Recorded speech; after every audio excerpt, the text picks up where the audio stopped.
Devin Brinkley always knew he wanted to be an engineer, he just didn't know what kind.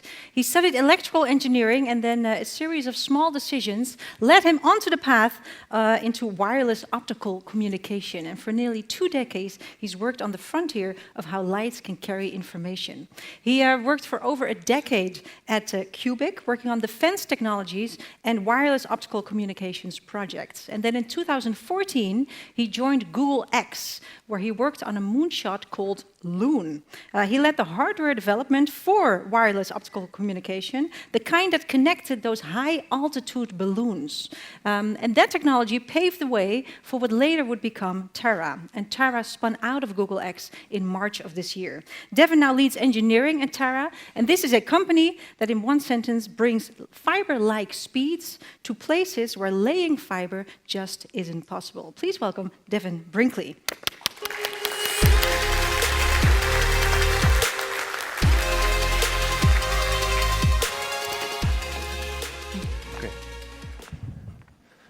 Great, thank you. Thanks for the nice introduction, and yeah, honored to be part of this. So it's the first time here, but yeah, honored to be here. And as Irene said, I focus on technology called wireless optical communication. So I'm going to spend a little time just talking about the company, talking about the technology, and then lead into this photonic module that we're building and how we think that that can unlock new opportunities, kind of expand the market that we're operating in. So first, just a little bit of history. As Irene mentioned, we came out of Google X. And for those not familiar, Google X is the innovation portion within Alphabet. So they look for challenging problems that need radical solutions and often breakthrough technologies. And hopefully you recognize some of the projects, companies up here. For those that have been to San Francisco in the last year, it's amazing now there's Waymos everywhere there. And I like that interactive part that Irene had. So I'm curious, has anyone been on a Waymo here? Okay, all right. Good experience? Okay, good. Good. Yeah, I've been impressed with it. But for us, the problem is connectivity. When you look at connectivity, the gold standard is fiber. And it's a great solution where you can deploy fiber. It makes sense. But it doesn't make sense for all locations. There's challenges for trenching, permits, right-of-way. It can be an extensive process. And then for aerial fiber, this is a picture from India, there's challenges with reliability. So you can see that there's coils and coils of fiber. That's because there's constant fiber cuts, and they have to unspool those fibers constantly. So it just shows how much they have to deal with replacing fiber and damage. So the other solution is wireless. And traditionally, this has been done with radio frequency, but radio frequency also has challenges. And basically, there's limited spectrum available. So as you're marching up the spectrum, moving from 2G to 3G to 4G to 5G, you're starting to encroach on the terahertz gap. In the terahertz gap, it's just challenging to propagate through free space. The atmosphere is highly absorptive in this region, and separate from the atmosphere, it's challenging to build components at this frequency range. So it's not quite optical domain, and it's very high frequency for electrons, so it's just challenging to build with standard semiconductor CMOS processes. So our solution is leapfrogging this and moving to the optical domain. So moving to the optical and then using the standard components that a lot of you folks are familiar with of telecom products that then we repurpose for this wireless communication. And then you have the economies of scale that these are already produced in mass volumes. And so our first product, the product that we have deployed throughout the world, is called the Taara Lightbridge. And so it's a device, it's about the size of a traffic light, and you put it up on a building rooftop, you can put it on a radio tower, anywhere that you can get line of sight to the remote location that you're trying to connect to. And what we like to term it as is fiber-like connectivity with the flexibility of wireless. So it's something that you can deploy in a matter of hours, where it takes months to deploy fiber. And so it's 20 gigabits per second, 20-kilometer distance, and then the power consumption of an incandescent light bulb. So we currently have the product deployed throughout the world. So started off in 2017. We deployed in Puerto Rico. There was a hurricane that occurred there, and we deployed as part of a disaster relief, so starting to reconnect the communities there as Hurricane Maria.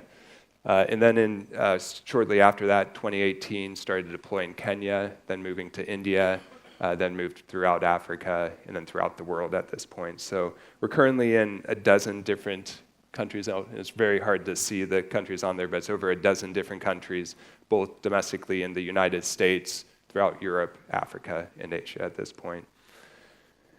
And these are some of the key customers that we're working with, but we generally work with internet service providers and telcos. You can see some of the big names there. So Airtel in India, Liquid in Africa, T-Mobile in the United States. We even connect some of the Google campuses within Silicon Valley. So the Google employees are connecting through our links for several buildings. So wireless optical communications, or was previously termed as free space optics, has been around for decades. So what's unique that Taara is bringing? And I think it's three key things. So first, we've spent a lot of effort optimizing the tracking system. And I'll talk about this later when we get into the Photonic module.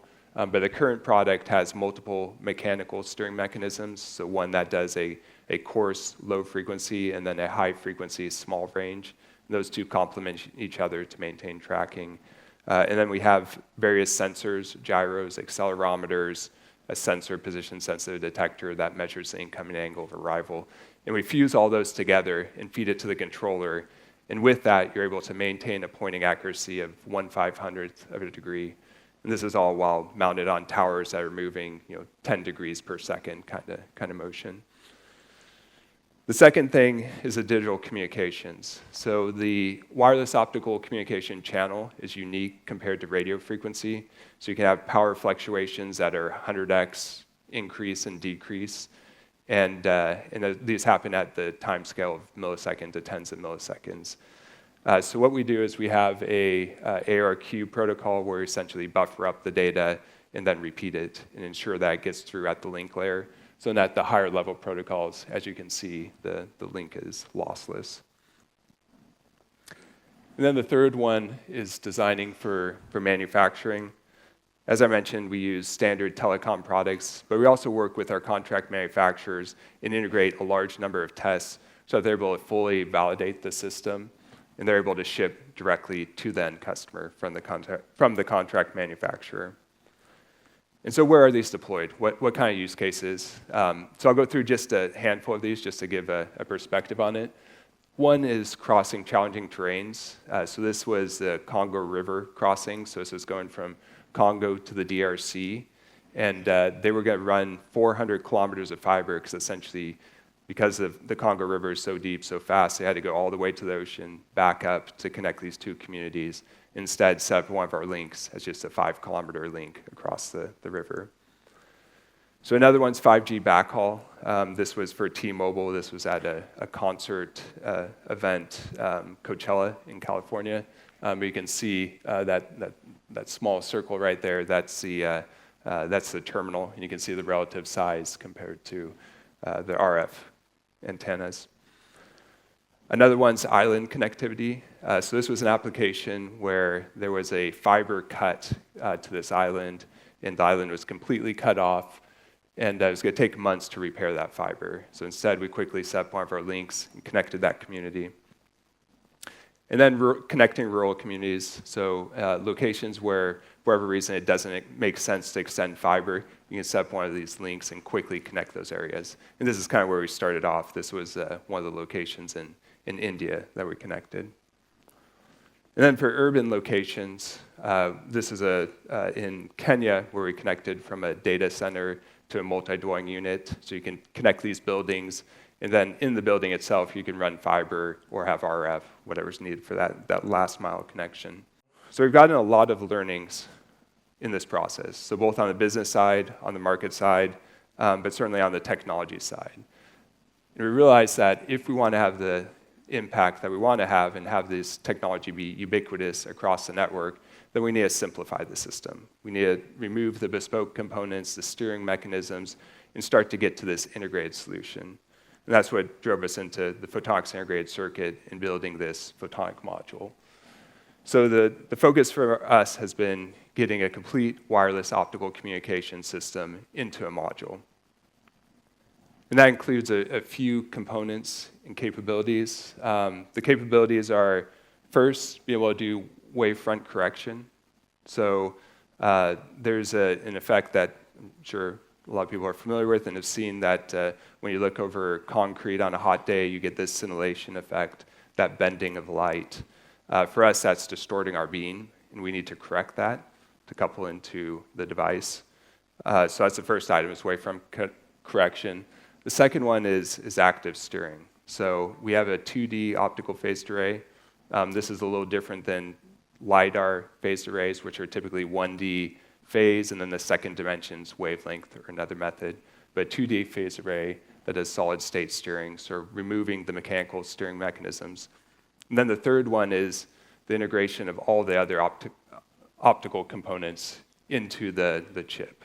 So the transceiver, fiber splitters, optical attenuators, all of those integrated into this module. So the key focus has been integration of components, so pulling more and more components from this system into the module.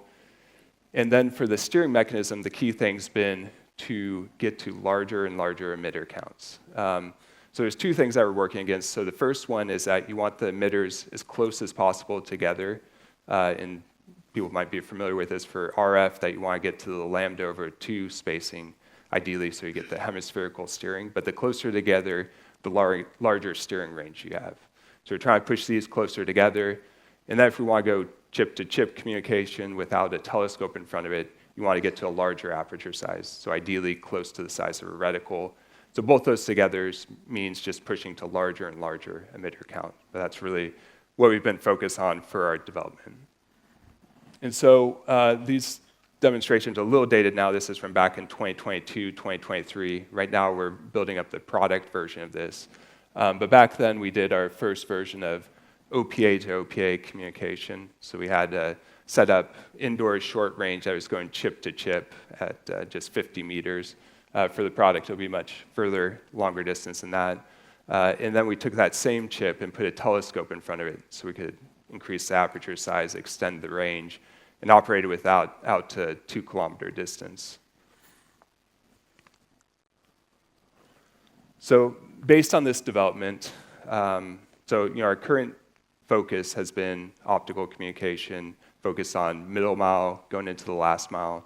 We think with this module, it starts to open up new use cases, new application spaces, specifically anything where you're thinking about very high capacity and small form factor. So this could be autonomous vehicles, offloading of data, or any sort of robotics platform where you got large amounts of data that you want to get off the device. The second one could be for smart manufacturing. As you're building more and more robotic capability, it's just having the capability to communicate between these machines. So it's machine-to-machine type communication.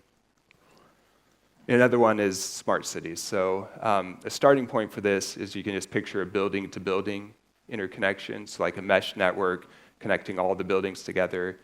This also gives us some sort of spatial redundancy, so makes the link, the overall network more resilient. But then an extension of that is you can picture telephone poles or light poles that could have sensors on them that you could connect to that are pulling, maybe they're aggregate of multiple Wi-Fi hotspots or some sort of sensor data that you could pull into the network. And then another one could be quantum connection. I think this is an interesting one for wireless optical communication. It may not tie in with the photonics chip just because of the higher loss. This likely be something closer to the Lightbridge with mechanical steering, lower loss design, but something that inherently RF can't do that we could apply a solution to. So then the other big market is obviously the data center that everyone's interested in. And I think there's some applications there where it fits. The first one's the intra-data center, and there's been concepts of top-of-rack communication. You can even have optical circuit switching type jumping between multiple nodes. I think this one's a little challenging just because of the loss of the chip, and data centers are obviously hypersensitive to joules per bit. But I think this is an interesting area. The more direct one is the inter-data center. We're connecting buildings together for the data center. And this fits well for our current development roadmap.